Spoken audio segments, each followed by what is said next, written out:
Saludos cordiales, gentes del golf. La espera ha terminado. Llega el momento de... bola provisional. Semana en el que, protagonismo principal tiene que estar en el golf femenino, concretamente en el US Open femenino que se disputa en Pebble Beach, sede absolutamente legendaria, donde por primera vez se disputa un Major femenino. Hay muchísimas jugadoras de las mejores del mundo, que es la primera vez que juegan en Pebble Beach. Vamos a comentar, evidentemente, todo lo que sucede en este US Open, las españolas, cómo llegan, cómo se prepara el campo, y vamos a hablar de muchísimas cosas hoy, ¿eh? Vamos a hablar, pues también, evidentemente, del challenge, de historietas que han surgido durante esta semana, en definitiva, pues muchas cosas interesantes y esperamos que entretenidas y divertidas. Empezamos. Que no son las flechas la culpa del indio, que no son las flechas la culpa del indio. Si hay viento, si llueve, no influye en el swing, no importa si es marzo, noviembre o abril. La culpa del indio, la culpa del indio, la culpa del indio, la culpa del indio.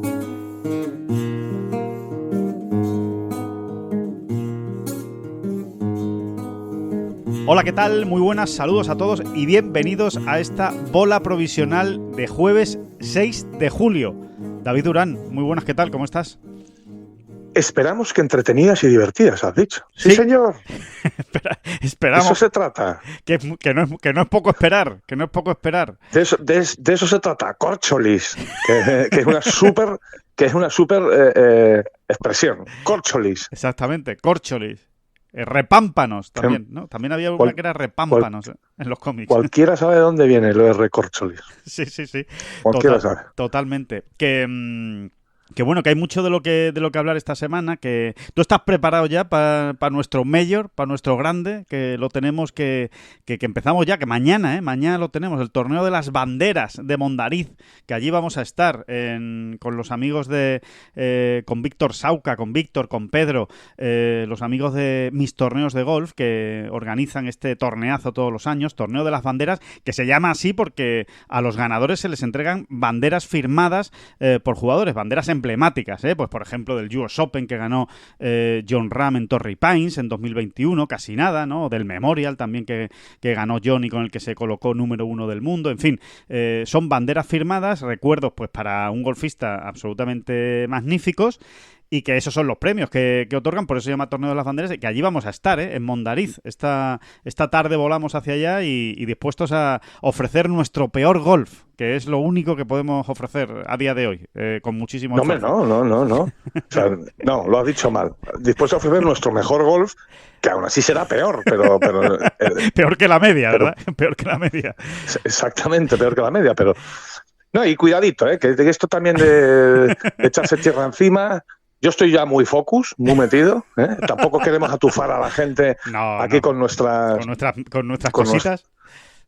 Con nuestras cositas. No, pero lo hacemos también porque merece la pena, ¿no? Es de esos torneos que uno tiene que apuntárselo ahí en la agenda, ¿no? Sí. Para algún año acudir, porque es de esas experiencias tan divertidas, ¿no? Que te puede deparar el golf, ¿no? Y esto ya está perfectamente organizado, perfectamente engrasado, es un torneo que funciona a las mil maravillas, un campazo, un super balneario, un super hotel. Claro, o sea, fin, es que te quedas en el balneario de Mondariz, imagínense ahora, con el calor que hace en Galicia, en fin, la verdad es que el plan es magnífico, se juega encima el viernes un torneo Scramble para ir conociendo el campo, para ir soltándote, pues qué mejor que un formato Scramble, ¿no? Donde, ya saben, pues todos juegan desde donde se haya dado el mejor golpe. Todos pegan desde el tee, se elige la mejor bola, todos vuelven a pegar, se elige la mejor bola, todos vuelven a pegar. Es decir, formato sin presión para disfrutar, para conocer el campo, y ya después el sábado es cuando se celebra el formato,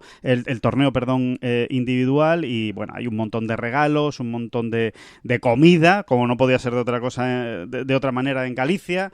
Vamos a tener una romería gallega, que ganas también de probar eso, en fin.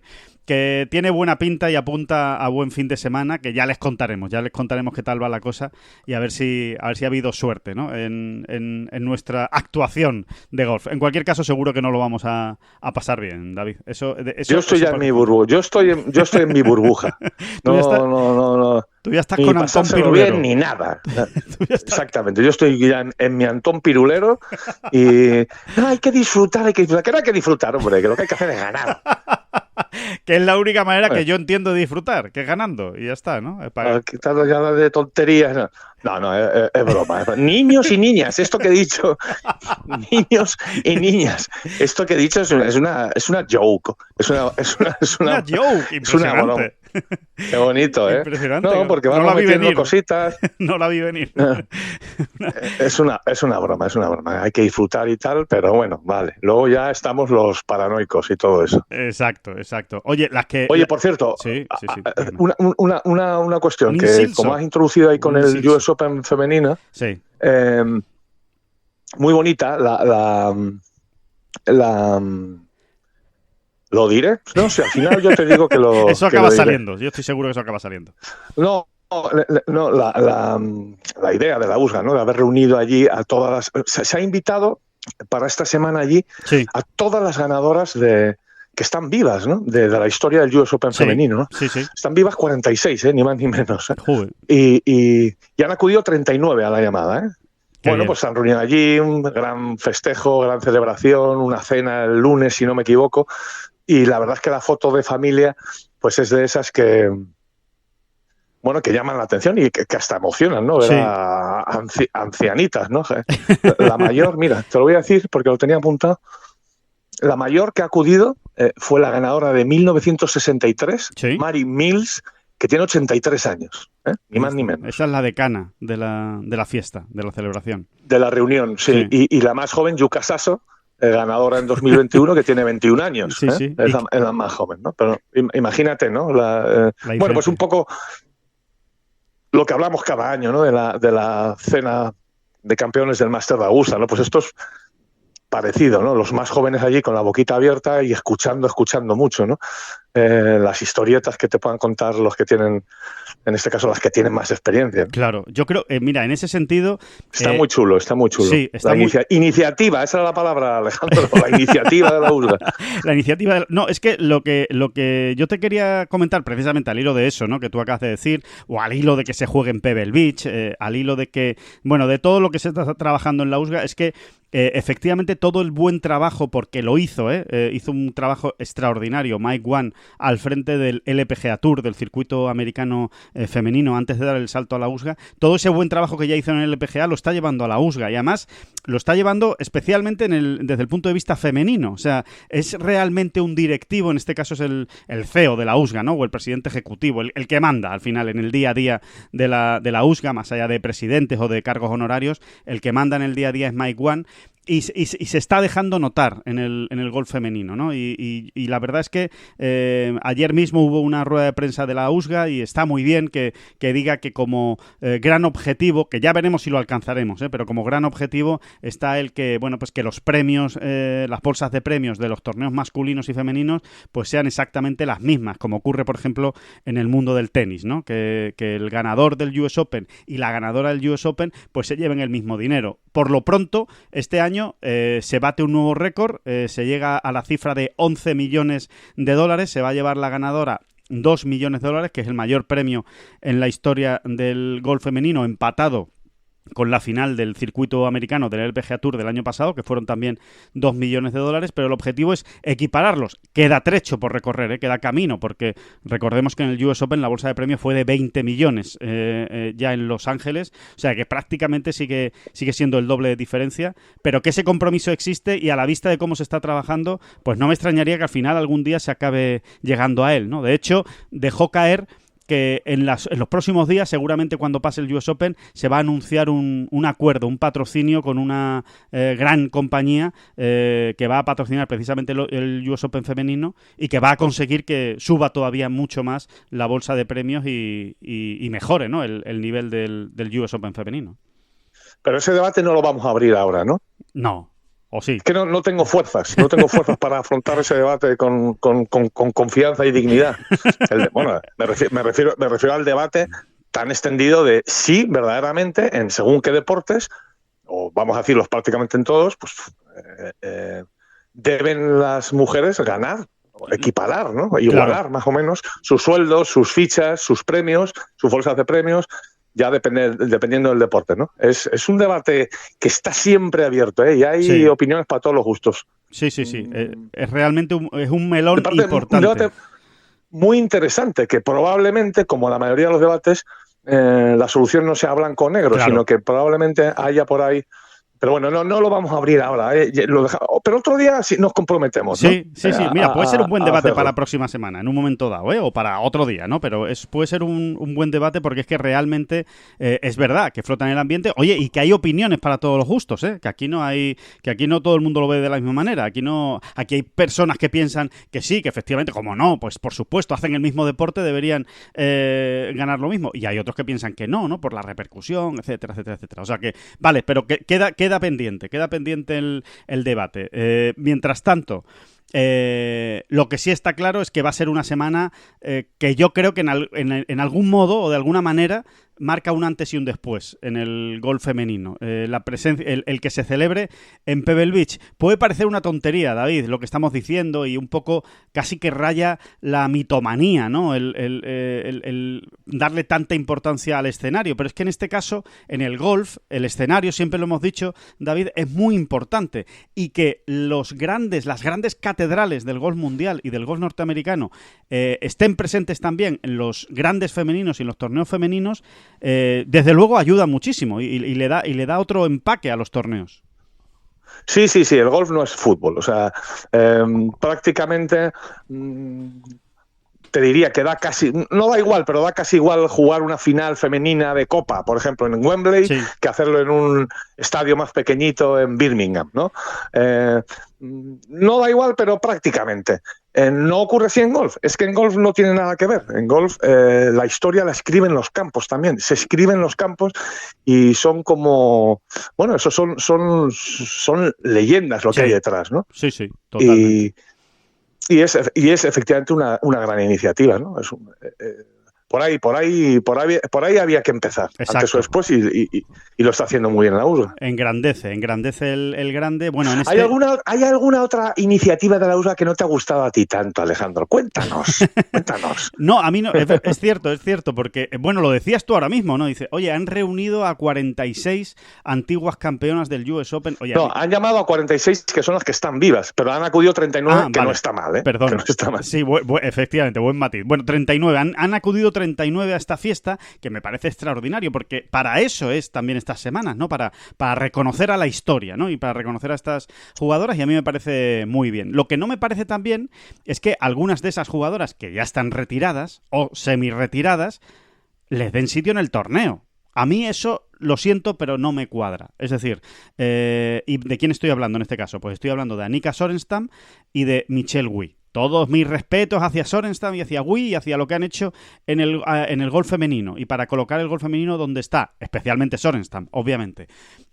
Pero ¿qué necesidad hay de darle sitio en el torneo? En un torneo que es un US Open, que es un abierto, que hay que clasificarse, que hay unas previas, que hay unos criterios de clasificación, que sí, que la USGA puede invitar a quien sea. Vale, estoy de acuerdo, pero a mí no me gusta que por decreto metas a dos jugadoras que lo han hecho todo o han hecho mucho en el mundo del golf, pero que en el fondo esta semana concretamente pues están quitando 2 puestos o 2 sitios a 2 jugadoras a las que realmente sí les puede cambiar la vida esta semana.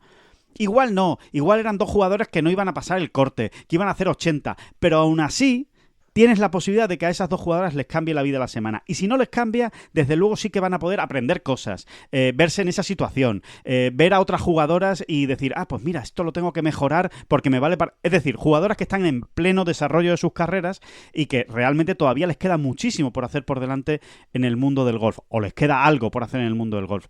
Pero golfistas que ya están retiradas, como Sorenstam, que está totalmente retirada, y Michelle Wie, que se retira precisamente en este torneo, pero que lleva retirada muchísimo tiempo, lleva sin competir pues desde que fue madre. Pues yo, sinceramente, Pues no lo entiendo. Yo creo que no hay necesidad, de verdad que no hay necesidad. Creo que hay otras maneras de homenajear a estas jugadoras, pues por ejemplo con esa cena, o dándoles el golpe de honor, como hace el Masters, que me parece precioso, el golpe de honor del Masters antes de empezar el torneo. Pues no sé, hay otras muchas medidas que se pueden hacer, o iniciativas, y que no sean darles un sitio en el torneo oficial donde están compitiendo y jugándose los cuartos el resto de golfistas. Pues mira, yo aquí no estoy tan de acuerdo contigo, aunque entiendo tu mensaje, ¿no? Y la verdad es que lo comparto bastante. Pero, por otro lado, hecho en la balanza, en el otro plato de la balanza, sí, también se podría echar que es una manera es un reconocimiento efectivo, real, muy iba a decir muy emocionante, tampoco, no vamos a pasarnos, ¿no?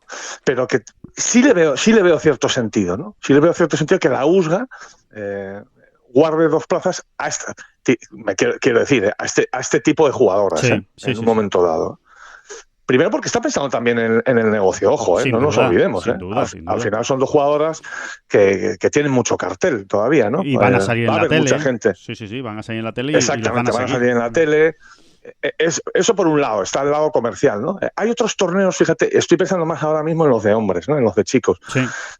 Hay otros torneos en los que hemos estado o no hemos estado, pero donde sí se dan algunas plazas que dices tú, si este hombre ya... yo creo que va también en el propio jugador, ¿no? Quien podría decirle a la USGA, mira, invítame, yo estoy allí, hacemos cualquier acto, pero jugar no voy a jugar, ¿no? Yo creo que va, fíjate, de hecho, pongo la pelota en el tejado de las propias jugadoras, en este caso, ¿no? Uh-huh. Que sean ellas quienes dicen, oye, estoy para jugar dignamente, ¿no? O simplemente esto va a ser un paseo dominical, sí, bucólico, festivo por el maravilloso Pebble Beach. Bueno, pero yo no lo veo tan mal, fíjate. No, sí. ¿Crees que es un reconocimiento que tampoco está de más, ¿no? Creo que... Hombre, a mí, fíjate, en estas cosas intento ser más ordenado. Me gustaría que la USGA lo hiciese todos los años, ¿sabes? Claro. Entonces, en ese sentido, tú ya sabes que hay 2 plazas con las que no cuentas, ¿vale? Claro. Sí, lo han hecho este año. Así, lo han hecho este año porque es Pebble Beach, está clarísimo. O sea, es una manera de... A ver, en Pebble Beach no se ha jugado nunca un grande. Pues es una manera de, a la mejor golfista de todos los tiempos, que es Annika Sorenstam, darle la oportunidad de decir, venga, pues tú también vas a jugar en Pebble Beach, ¿no? Vas a tener tu momento para jugar un torneo oficial, no una vuelta con amigas o con amigos o con invitados en Pebble Beach, sino una vuelta oficial. Y el caso de Michelle Wie, pues sinceramente creo que es que Michelle Wie pasaba por allí. O sea, quiero decir, bueno, pues que es una jugadora muy emblemática, que evidentemente no ha hecho en el golf femenino lo que ha hecho Sorenstam, pero sí que es verdad que ha dejado una huella profunda por todo lo que hizo y es ganadora también del US Open, ¿no? Evidentemente, pero no sé, sí, o sea, quiero decir, mal, pues tampoco está. Sí, ahí te doy la razón. No, pero... a ver, que yo esto lo arreglaría así, para ponernos todos de acuerdo. Pues mira, sabemos todos que la USGA, pero incluso en el de chicos, se reserva cada año 2 plazas de su US Open para invitar a un clásico. Para invitar a un clásico o a quien consideren. Sí. Porque puede ser por esos motivos, puede ser motivos comerciales como el Masters, sí, que de vez en cuando sacan unas invitaciones de la manga que te dejan como un poco parado, ¿no? Sí, correcto. Normalmente con jugadores asiáticos, sí. Uh-huh. Exactamente. Pero bueno, vale, sí. no nos vamos a pegar tampoco por eso. No. Me parece. Pero que está bien ahí puesto sobre la mesa. Que, bueno, lo decíamos, que, bueno, ¿y qué Pebble Beach se van a encontrar? Porque esta es otra de las gracias, de las cuestiones de esta semana, sobre todo comparándolo pues con el último Pebble Beach de los chicos, el US Open de 2019, el que ganó Gary Woodland. Si va a haber mucha diferencia. Bueno, pues fíjate, en metraje del campo hay alguna diferencia, son 500 yardas de diferencia, oye, que no es poco, pero que tampoco es una barbaridad de recorte, digamos, del campo, lo van a jugar más corto, bueno. Pebble Beach, sobre todo el hoyo 9. El hoyo 9 sí que les quitan pues prácticamente 100 metros. El par 4 complicadísimo, ¿no? Con el que acaba la primera vuelta. Y después, a partir de ahí, bueno, pues va a tener menos RAF que el masculino. Y lo que me parece más curioso, son muchas las jugadoras que han confesado que después de jugar un par de vueltas de prácticas, ¿no? De probar Pebble Beach, que jamás en su vida habían jugado unos greens tan pequeños como los de Pebble Beach. Que eso va a ser lo más diferente que notan esta semana a la hora de afrontar el campo. Venimos de uno de los campos con greens más pequeños, como es Valderrama, sí, ¿verdad? Esta semana. Totalmente. Después de ver pero efectivamente, los de Pebble Beach, sobre todo algunos de ellos, llaman muchísimo la atención. Fíjate, te iría más cuando estás allí, ¿verdad? Sí, cuando estás allí, en la tele no es se como percibe Valderrama. Sí, este tipo de cuestiones. Incluso también te iría, fíjate, el TPC Showgrass, también. donde se juega el de Players. Greens enanos. Es cuando estás allí, ¿verdad? Que dices, pero madre mía, si esto sí... Hombre, yo me hacía la idea de que eran... Cuando llegas por primera vez, digo, yo sí, más o menos entendía que eran greens pequeños, más o menos se puede intuir o ver por la televisión, pero cuando estás allí, amigo, es cuando dices... No es que sean pequeños, es que esto da miedito. Da miedito, ¿no? ¿Eso en qué se traduce? Pues que evidentemente esta semana va a ser una semana de hierros, básicamente, de segundos golpes. La jugadora que esté más inspirada de tee green y especialmente, evidentemente, en los tiros a green, que coja más greens, pues va a tener más opciones o va a tener un buen camino andado. No va a ser definitivo, pero sí va a ser importante. Y en este sentido, David, si echamos la vista a lo que ocurrió en el PGA Championship, donde una de las jugadoras que más greens en regulación cogió fue Carlota Ciganda, pues obviamente no deja de ser una buena noticia. En cuanto a preparación de campo, para Carlota no es excesivamente largo, con lo cual, oye, su pegada pues también puede lucir un poco más en Pebble Beach, y encima lo importante son los tiros a green, pues hay que pensar que en el estado de forma en el que está Carlota y con lo que ofreció en esa última jornada del PGA Championship en Baltus Roll, pues vamos a pensar en lo mejor, ¿no? Vamos a pensar en que evidentemente no estamos engañando a nadie si decimos que es una de las favoritas. Dentro del abanico amplio de favoritas que hay, ella tiene que ser una de esas, ¿no? Sí, pero esto tienes que decirlo en voz baja, Alejandro. Es que nunca aprendo. O sea, es que nunca aprendo. Ya si estamos hablando de favoritas y tal, esto hay que decirlo en voz baja, con mucha tranquilidad, para que quede ahí, que no nos oiga nadie, ¿no? Que no sea esto un clamor, no sea un clamor popular.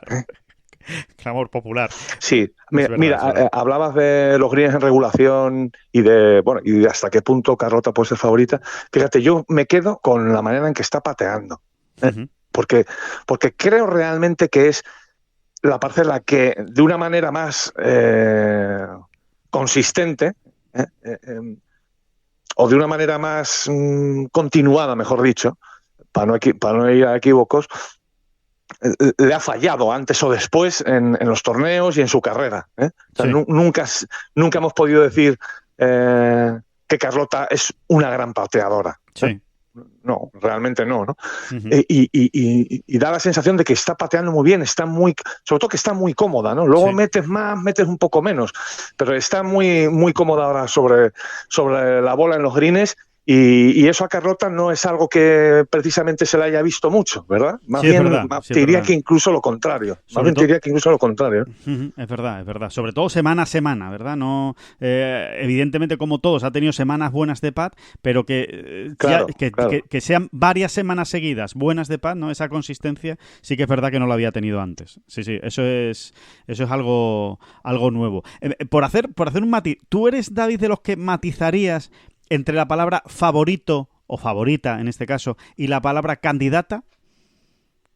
¿Tú crees que sí, absolutamente. Sí, ¿no? Yo soy de los que matizan absolutamente esos dos conceptos. Entonces, ¿podríamos decir que Carlota es más candidata que favorita? Sí, porque candidatos, claro. Candidatas, al final puedes tener 50. Claro. Favoritos normalmente no pasan de 6 o 7, ¿no? Por dar un número así al limón. Pues entonces hago yo extensivo para mí ese matiz. O sea, antes he dicho que Carlota tiene que estar entre las favoritas. No. Yo creo que Carlota tiene que estar entre las candidatas. no entre las favoritas. Entre las favoritas al final, Sí. pues tiene que ser gente que haya ganado ya un Major, bueno, pues que está entre las 10 mejores del mundo, en fin, esas son las favoritas, ¿no? Exactamente. Que tenga pasaporte coreano, a ser posible. Sí, u origen. Ya, nos vale el origen, fíjate, no hace falta ni que el pasaporte lo ponga. Con el origen tipo Lydia Ko, ¿sabes? Por ejemplo, Lydia Ko ya no tiene el pasaporte coreano, pero tiene el origen. O sea que ya eso no... Exactamente. Vale. Y ya no coreano, que con que tenga los ojos rasgados, vale también.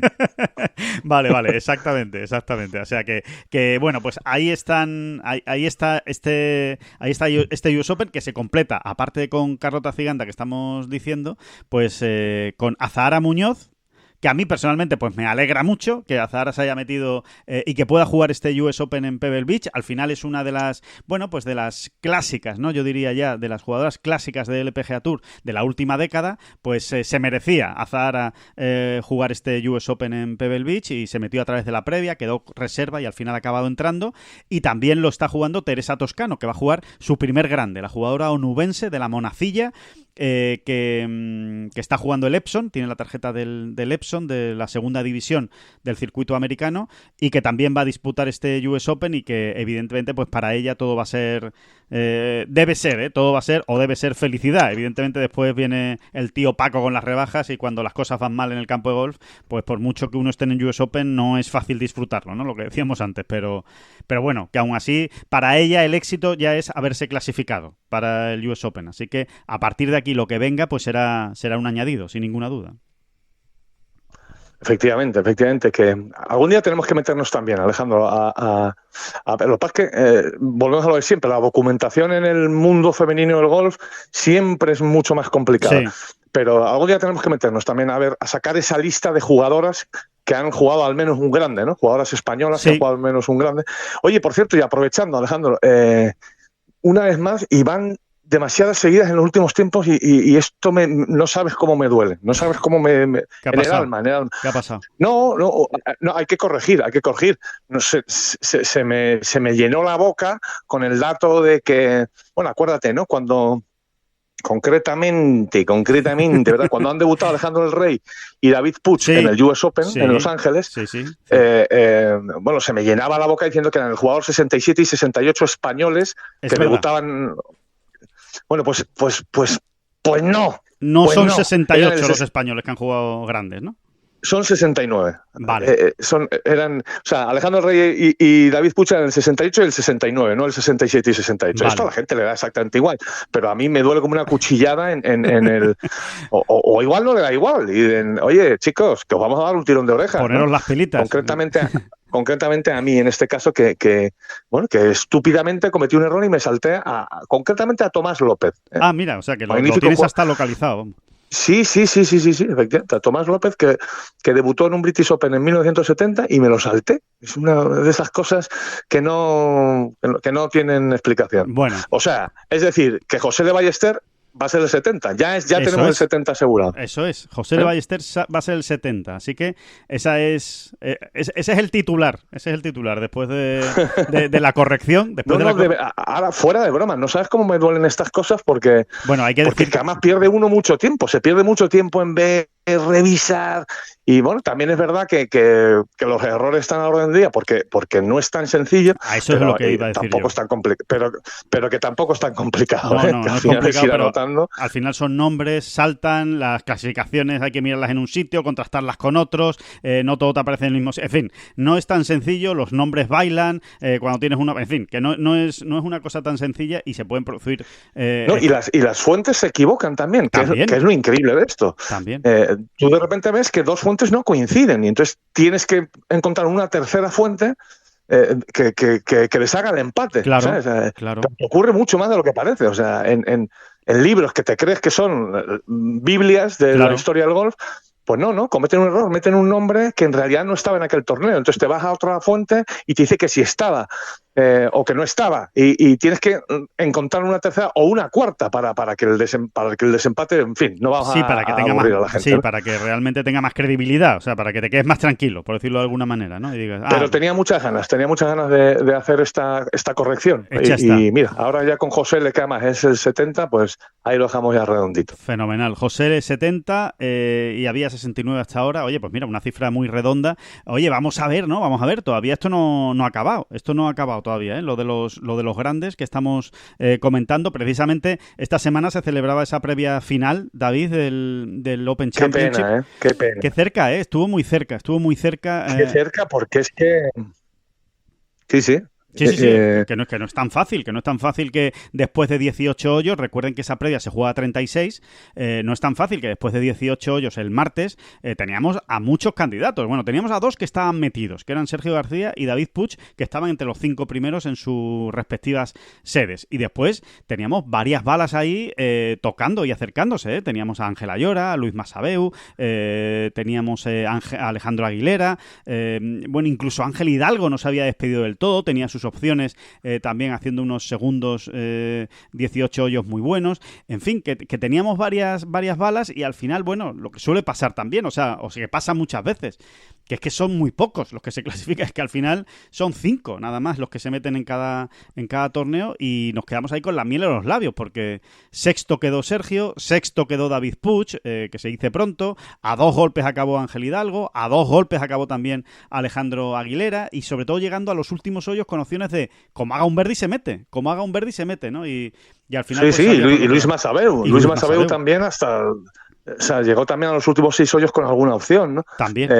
Mira, vamos a quedarnos también con eso, Alejandro. Es verdad que esto no deja de ser un pelín lotería, porque son 36 hoyos en un día, dependes muchísimo, aún más, ¿no? De lo que ocurre en una semana normal de torneo, de lo que hagan los demás, ¿no? De repente 2 jugadores se disparan y es que te dejan fuera sin margen de reacción, ¿no? Es muy complicado, ¿no? Es muy complicado y, sin embargo, ¿cuántos de ellos estuvieron ahí, ¿no? De verdad que esto no es ningún postureo. Es que no me cuesta nada sacarle la parte buena a todo esto, ¿no? Porque es que, insisto, no es, ¡ay, que es que Sergio estuvo ahí y al final falló, ¿no? Que Sergio, en un momento dado, es del que más esperas que vaya a estar arriba, como hizo, ¿no? Sí. No, es que fueron muchos, ¿no? Que estaban buscando ahí, de hecho estaban buscando entrar en su primer grande, ¿no? Exacto. Y con amateurs por medio, ¿no? Con una buena pila de amateurs por medio, ¿no? Me parecen muy buenas noticias lo que ocurrió en esa final clasificatoria del British Open, de verdad te lo digo, ¿eh? Sí. Muy buenas noticias. Sí. Sobre todo en esos 3 jugadores, ¿eh? En Luis Masabeu, en Ángel Ayora y en Alejandro Aguilera, ¿no? O sea, esos 3 amateurs, como tú bien decías, que al final, oye, se estaban enfrentando a una prueba difícil, ¿eh? O sea, es una prueba de presión, de tensión, de te estás jugando el Open Championship. Hombre, es verdad que ellos no tienen nada que perder, eso es cierto, pero bueno, ahora ponte tú ahí, en una previa, a 36 hoyos, con mal tiempo, con viento, donde hay que apretar los dientes y peléalo. Y, joder, que si lo pelearon, es que realmente estuvieron pues muy cerca de meterse y además... que yo creo que también es lo más importante, ¿no? Sobre todo en los casos de Ayora y de Luis Masabeu, que es que no es la primera vez que lo hacen. Es que no es la primera vez. Es que cada vez que se les ve con profesionales, concretamente a estos dos, a Masabeu y a Ayora especialmente, cada vez que están jugando un torneo de profesionales, dan mucho más que la talla. O sea, están demostrando que... rinden a la altura, sí. Mirando frente a frente a los ojos a quien sea prácticamente, ¿no? Es que es muy interesante, es todo esto que está ocurriendo, ¿no? Que al final no se va a batir el récord. Por cierto, lo que nos lleva a un tercer error. Sé que después de decir lo que voy a decir, habrá gente que directamente desconecte, mira, que les den por saco a estos de la bola provisional. Porque van a decir, a ver si dejan de tirar bolas provisionales, van a decir, a ver si dejan ya de tirar bolas provisionales y meten una en la calle. Exactamente, porque esto ha sido en cascada. A ver, creo que este error se va a entender un poquito mejor. Ya sé por dónde vas. Se me ha llenado la boca también con el dato de que el récord de presencia, o sea, de presencia de jugadores españoles en un grande, el récord ocurrió en un British en 1991, donde hubo 10 españoles. Sí, ¿no? Exacto. Mira, esa era la cifra. 10 españoles. Esa es que es la única vez que se ha dado en el British, 10 españoles y la única vez que se haga en cualquier grande. 10 españoles jugando. Concretamente los nombres eran Severiano Ballesteros, Pepín Rivero, Miguel Ángel Martín, Miguel Ángel Jiménez, Santi Luna, José María Olazábal, Carlos Suneson, José María Cañizares, Yago Beamonte y Manuel Piñero. ¿Vale? Vale.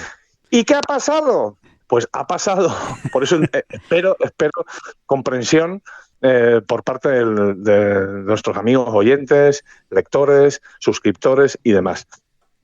Pues pasó que Carlos Suneson en 1991 todavía no era español. No se había nacionalizado todavía. Se nacionalizó poco después, pero en aquel momento tenía pasaporte inglés. Lo que ocurre es que, claro, una vez que alguien se nacionaliza, ya le asignan, digamos, la banderita española para todo su historial, para todo su palmarés, ¿no? Claro. Y aparece como en el 91 y antes, ¿no? Desde que aparece por primera vez Carlos Suneson en cualquier torneo, ya aparece como banderita española, pero no. Gracias a una llamada de alerta de nuestro compañero Gerardo Riquelme, que me avisó y me dijo, oye, David, yo creo que Carlos Suneson en el 91 me pega a mí, que yo escribí algo a mediados de los 90, que acaba de nacionalizarse, así que llamamos de hecho a Carlos Suneson. Sí, lo llamamos. Él no se acordaba, y tuvo que ser su mujer, ¿no? quien desfaciara el entorno. Exactamente. Él no lo tenía claro cuál fue el año exactamente en el que se nacionalizó, pero llamó a su mujer que efectivamente le dijo que sí, que en ese año, en 1991, aún era súbdito inglés, ¿no? Era ciudadano inglés. Exactamente. O sea, aquel British Open del 91 lo jugó con pasaporte británico, inglés concretamente. Así que, bueno, ya van... Pero no David, quiero ni pensar. Sinceramente, yo esto no lo considero un error. Yo esto lo considero un matiz. Es un matiz. Bueno. Es un matiz, porque es que, en fin... Bueno, así que el récord está en 9. Lo dejamos en 9. 1991 y en el 83, que también jugaron 9 españoles. O sea... que fue el año, esto es una anécdota, muy anécdota, pero es que es muy divertida. En el año 83 le podíamos llamar el año de los Manolos, porque jugaron... Eso es como el Madrid de los García. Eso es como el Madrid de los García. Exactamente, es como el Madrid de los García. Ya te voy a decir, en el año 83 jugaron Severiano Ballesteros, Joan Anglada, ¿Sí? Antonio Garrido, ¿Sí? José María Cañizares y luego, apunte usted, Manuel Piñero, Bueno. Manuel Caredo, Manuel Ballesteros, Manuel García y Manuel Montes. 5. El año de los Manolos y 5 Manolos. ¿Y cómo era la canción de los Manolos la más famosa, hombre? Amigos para siempre, ¿no? Amigos para siempre. Amigos para siempre. Sí, exacto. Pues eso. Fue el año de los Manolos. Sí, 9 años antes de las Olimpiadas, eso sí, de los Juegos Olímpicos de Barcelona, pero ya estaban los Manolos por ahí en el 83. Bueno, pues sí, eso, que quede claro, que el récord es 9. Pues fíjate si estuvimos ahí, ¿no? Estuvimos ahí porque Sí. con José le eran 7 y hubo un momento en que parecía que se metían hasta 3, ¿no? En esta previa del martes, en esta final clasificatoria, mejor dicho, un momento, vamos, que parecía que llegábamos a 10, ¿no? Del tirón. Que nos metíamos. Y bueno, va a haber que esperar todavía, a ver si algún jugador español consigue meterse esta semana en Dinamarca, donde recordemos que hay 3 plazas en juego del British Open, y las que viene en el Scottish Open, que hay otras 3 plazas. O sea, 6 plazas quedan ahora mismo en juego. Vamos a ver si ahí se mete 1, 2, 3 o los que sean, ¿no? Claro. Todavía hay opciones. Hay que decir que todavía quedan opciones de llegar a esos 9, a esa cifra de 9, e igualar el récord, o por qué no superarlo. Es realmente difícil, ¿eh? Solo se clasifican 3 en Dinamarca y 3 en Escocia. Oye, David, una cosa, porque nos preguntaban... algunos lectores que cómo funciona esto de los reservas en el Open Championship. O sea que, por ejemplo, ¿no? David Puig ha quedado sexto, además ha quedado sexto en solitario de su previa. Se clasificaban 5, con lo cual, bueno, pues se quedó justo, digamos, primer reserva, por decirlo de alguna manera, ¿no? Y Sergio también acabó sexto en su previa, aunque en su caso empatado con otros jugadores. Lo que hay que decir es que ahora mismo hay ya clasificados 150 jugadores para el Open Championship. Clasificados y confirmados que van a jugar, ¿eh? 150 jugadores, salvo que por lesión haya alguno que se caiga. ¿Esto qué significa? Pues que si son ya 150, quedan 3 por adjudicar en Dinamarca y otras 3 plazas por adjudicar en Escocia, ya serían los 156 que van a disputar el Open Championship. Es decir, que ahora mismo no hay ningún hueco para ningún jugador reserva en el Open Championship. Para que entren David Puig o Sergio García, por ejemplo, por citar a dos que se quedaron muy cerca, tendrían que producirse bajas médicas o bajas físicas por algún problema, o jugadores que directamente renuncien a jugar el British Open y que a día de hoy estén clasificados. Y entonces habría que ver cómo estipulan los reservas el Open Championship, porque esa información no se facilita, ni por parte de la USGA ni por parte del Royal Ancients. No hay ¿cuál es el orden? ¿Cuál es el orden? ¿Cuál es el orden de... A ver, hay que entender que un sexto en solitario siempre tendrá más posibilidades que un sexto en patar. Yo lo entiendo así, por lo menos. Pero como tú dices, esa información nos facilita porque al final lo que se cuenta es, digamos, el potencial en cada campo, ¿no? Eso es. Más o menos, ¿no? Así que no es nada sencillo. Pero bueno, quede ahí el dato, ¿no? Realmente lo que hay que saber ahora mismo es que Sergio García y David Puig, sus opciones pasan por alguna baja de última hora, de esos 156 que van a entrar. Y ojo, no. A ver, en este tipo de casos, yo creo que el ser optimista es casi necio, ¿no? Porque no es tan sencillo. Se producen muy pocas bajas en un grande. Sí. Pero sí es verdad que muchos años, y en muchos majors se acaban produciendo alguna baja, ¿no? Sí. Por lesión. Al final son muchos jugadores y no todo el mundo llega fino, digo, de salud, ¿no? Con alguna dolencia, alguna lesión. Y no sería la primera vez, ¿eh? No sería la primera. No sería la primera vez. Bueno, yo recuerdo recientemente, precisamente el caso contrario. ¿Te acuerdas, David? En Carnoustie estuvo como primer reserva Adrián Otaegui. Que además, creo, si no me equivoco, tú tienes mejor memoria que yo, pero creo que Adrián Otaegui llegó como segundo reserva a Carnoustie. Y creo que el que estaba por delante de él, que ya no me acuerdo evidentemente quién es, sí entró porque se produjo una baja y él al final estuvo esperando hasta el final y no pudo entrar para jugar en Carnoustie. Pues mira, sinceramente no me acuerdo, pero si no recuerdo mal, Ustuysen se borró del US Open a última hora, ¿no? Por ejemplo, ¿no? Sí, de este ejemplo. Último US Open. Sí, exactamente. Ustuysen es un ejemplo. Sí. No, que se producen. En el último Major, sí, porque hay gente que llega muy justita con una lesión de muñeca, una lesión de no sé qué, lo que sea, ¿no? Y a veces ocurre.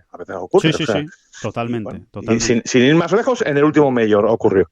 Así es, en el US Open. Así que bueno, vamos a ver qué es lo que ocurre y sobre todo a ver si en algún momento, que yo me imagino que será pues cuando acabe el Scottish Open, se establecen cuáles son los puestos de reserva, el orden de los reservas, porque claro, esos reservas sí van a tener que estar allí, van a tener que estar en Royal Liverpool. Entonces, si el primer reserva es David Puig, a David Puig lo vamos a ver allí, en el British Open, o si es Sergio García, lo veremos allí. Así que eso ya lo conoceremos más adelante.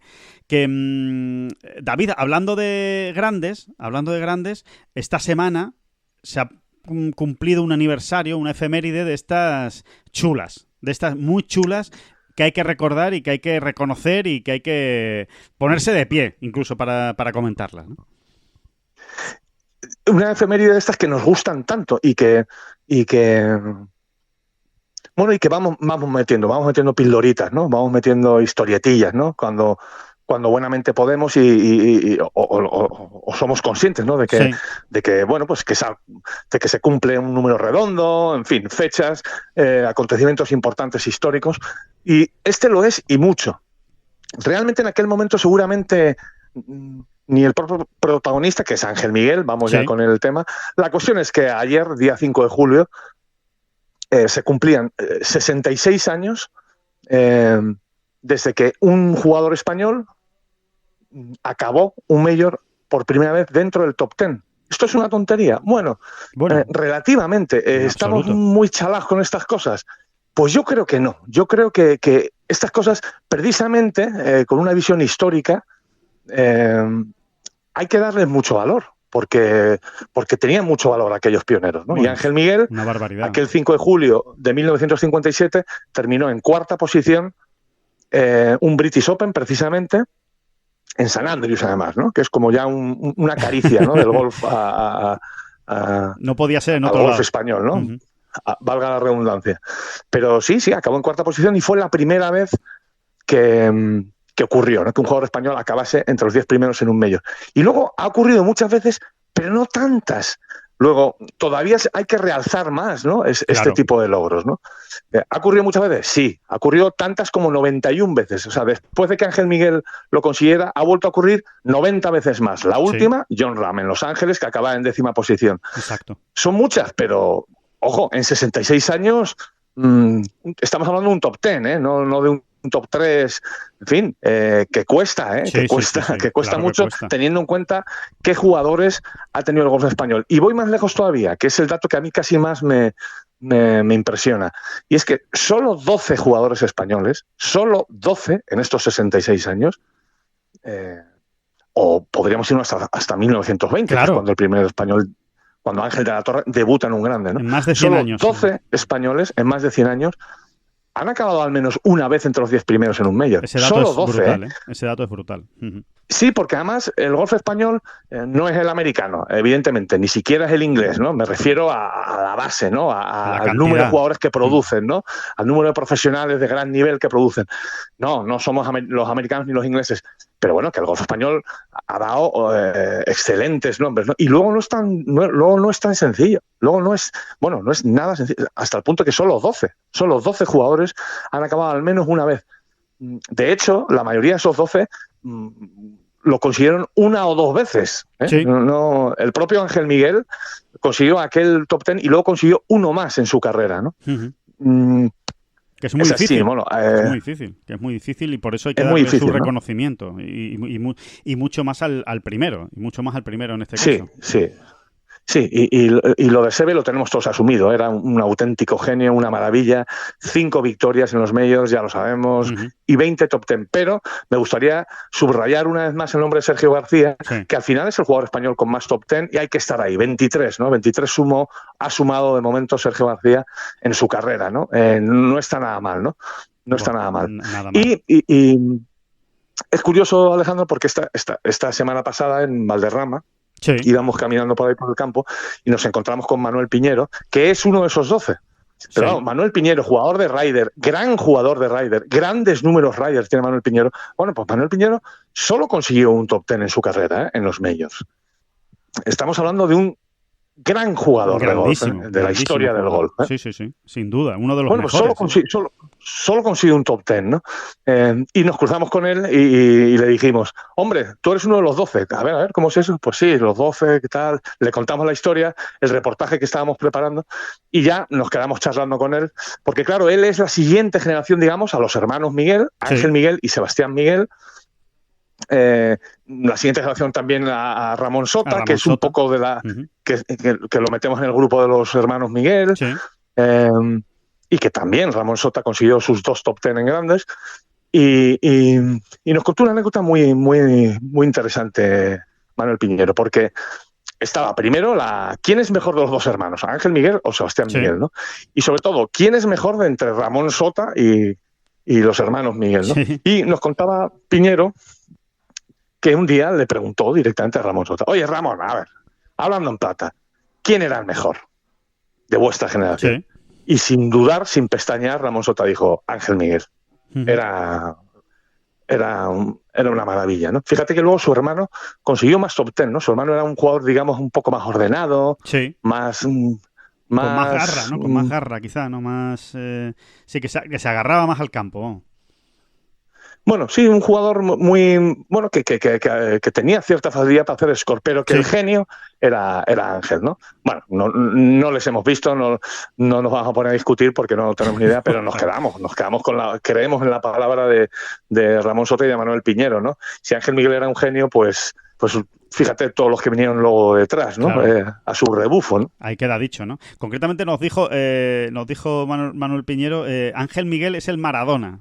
Era Maradona jugando al golf, ¿no? Y por eso, ¿no? Por esa genialidad que tenía de pegarle muy bien a la bola, ¿no? Decían, ¿no? Sobre todo, ¿no? Decía Ramón Sota, cómo sonaba, ¿no? Calidad de bola, sí. Calidad de bola, cómo sonaba la bola de Ángel Miguel, ¿no? Decía Ramón Sota, que cuidado, ¿quién es Exactamente. Sota, ¿no? Decía, su bola sonaba a otra cosa, era distinto, ¿no? Del de la pureza, ¿no?, que tenía en cada disparo de golf. Exacto. Eso así es como lo cuenta.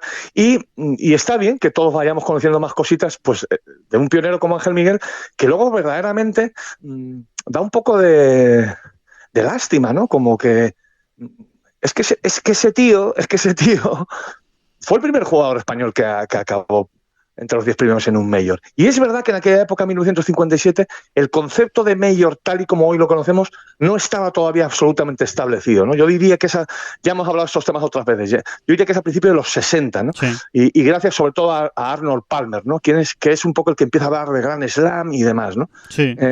Pero bueno,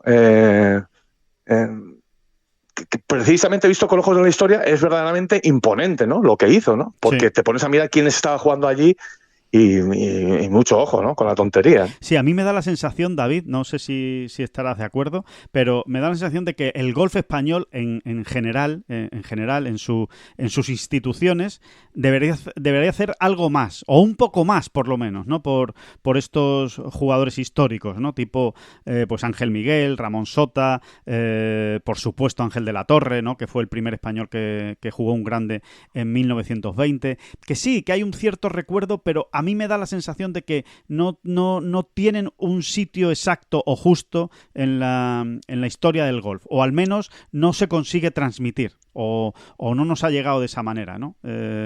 A mí me gustaría que hubiera un poquito más de cariño, ¿no?, por parte de... A ver, cuando se habla de cultura de golf y de que en España todavía no hay una cultura de golf pues como la británica, ¿no?, o incluso la americana en según qué apartados,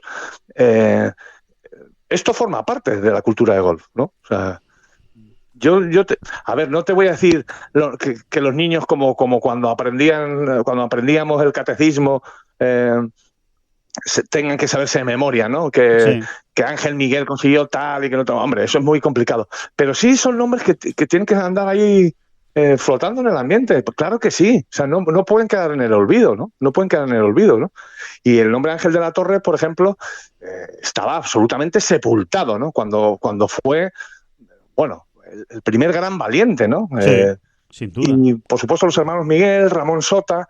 Yo creo que eso forma parte de lo que luego llamamos cultura de golf, ¿no?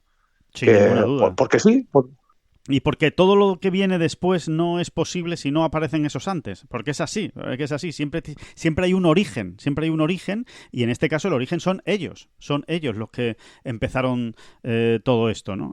Bueno, sin ir más lejos, que Ramón Sota es tío de Severiano Ballesteros, o sea que imagínense, ¿no?, si tiene alguna importancia Ramón Sota en la historia. Sí, pero fíjate, los hermanos Miguel, por ejemplo, trabajaban de caddy en Porta de Hierro, madrileños, trabajaban de caddy en Porta de Hierro. Después, curiosamente, empieza a salir una cantera tremenda de jugadores Cádiz en el club de campo, ¿no?, como José María Cañizares, el propio Manuel Piñero.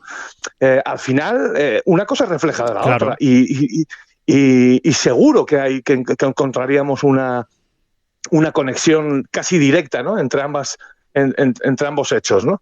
Así que, como tú dices, ¿no?, si es que al final el muro se va levantando, ¿no?, con ladrillito a ladrillito y están muy conectados, ¿no? Sí, sí, totalmente. Y es así, ¿no?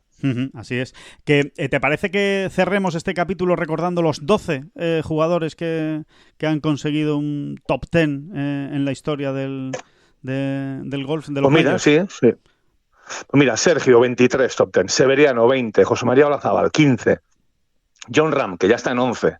Miguel Ángel Jiménez, 9. Sebastián Miguel, 4. Ángel Miguel, 2.